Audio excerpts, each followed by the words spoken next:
It is interesting that, contrary to the expectations among some quarters that Google would be dismantled as part of a much followed antitrust lawsuit, the search giant has gotten away with a rap on its knuckles.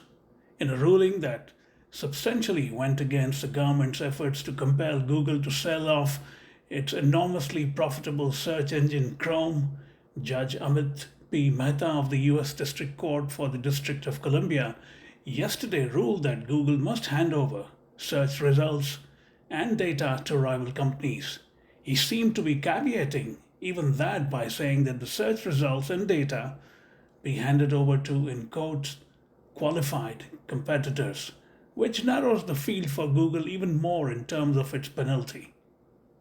Judge Mehta said something quite remarkable in his ruling on the core question of whether Chrome should be hived off and sold. I quote him now. Notwithstanding this power, courts must approach the task of crafting remedies with a healthy dose of humility. The court has done so, unquote.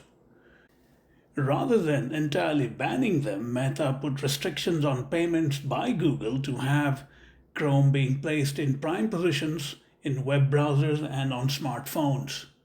It is not for me to speculate what Google CEO Sundar Pichai's reaction would have been after the ruling, but he may be forgiven for punching air with his fist in his private CEO restroom out of a combination of triumph and relief.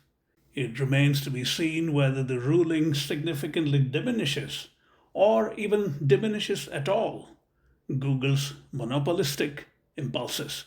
I found it particularly compelling that Judge Mehta specifically referred to the rise of generative artificial intelligence as a factor that played a role in his ruling because, in his assessment, the emergence of generative AI, in quotes now, changed the course of this case, unquote.